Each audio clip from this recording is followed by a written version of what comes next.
Well before his arrival in Cincinnati, everyone knew that Chip Bingley was looking for a wife.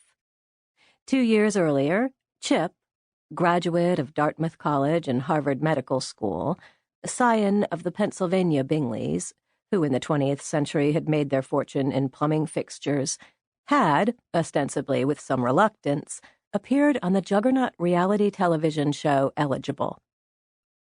Over the course of 8 weeks in the fall of 2011, 25 single women had lived together in a mansion in Rancho Cucamonga, California, and vied for Chip's heart, accompanying him on dates to play blackjack in Las Vegas and taste wine at vineyards in Napa Valley, fighting with and besmirching one another in and out of his presence. At the end of each episode, every woman received either a kiss on the lips from him, which meant she would continue to compete, or a kiss on the cheek, which meant she had to return home immediately. In the final episode, with only 2 women remaining, Kara, a wide-eyed, blonde-ringleted 23-year-old former college cheerleader turned second-grade teacher from Jackson, Mississippi, and Marcy, a duplicitous yet alluring brunette 28-year-old dental hygienist from Morristown, New Jersey, Chip wept profusely and declined to propose marriage to either.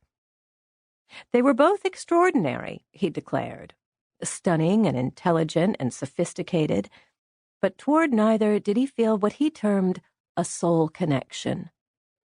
In compliance with FCC regulations, Marcy's subsequent tirade consisted primarily of bleeped-out words that nevertheless did little to conceal her rage. "It's not because he was on that silly show that I want him to meet our girls," Mrs. Bennet told her husband over breakfast on a morning in late June. The Bennets lived on Grandin Road, in a sprawling 8-bedroom Tudor in Cincinnati's Hyde Park neighborhood. "I never even saw it. But he went to Harvard Medical School, you know." "So you've mentioned," said Mr. Bennet. "After all we've been through, I wouldn't mind a doctor in the family," Mrs. Bennet said. "Call that self-serving if you like, but I'd say it's smart." "Self-serving?" Mr. Bennet repeated. "You?" 5 weeks prior, Mr. Bennet had undergone emergency coronary artery bypass surgery. After a not inconsiderable recuperation, it was just in the last few days that his typically sardonic affect had returned. "Chip Bingley didn't even want to be on Eligible, but his sister nominated him," Mrs. Bennet said. "A reality show isn't unlike the Nobel Peace Prize, then," Mr. Bennet said, "in that they both require nominations." "I wonder if Chip's renting or has bought a place," Mrs. Bennet said. "That would tell us something about how long he plans to stay in Cincinnati." Mr. Bennet set down his slice of toast. "Given that this man is a stranger to us, you seem inordinately interested in the details of his life." "I'd scarcely say stranger. He's in the ER at Christ Hospital, which means Dick Lucas must know him. Chip's very well-spoken. Not like those trashy young people who are usually on TV. And very handsome, too." "I thought you'd never seen the show." "I only caught a few minutes of it, when the girls were watching." Mrs. Bennet looked peevishly at her husband. "You shouldn't quarrel with me. It's bad for your recovery. Anyway, Chip could have had a whole career on TV, but chose to return to medicine. And you can tell that he's from a nice family.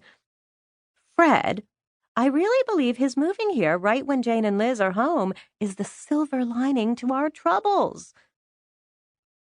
The eldest and second eldest of the 5 Bennet sisters had lived in New York for the last decade and a half. It was due to their father's health scare that they had abruptly, if temporarily, returned to Cincinnati.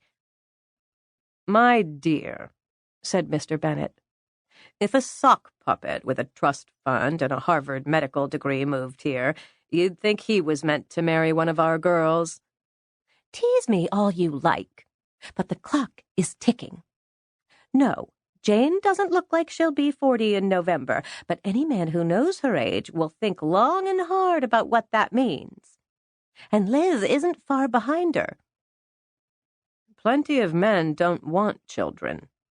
Mr. Bennet took a sip of coffee. I'm still not sure that I do.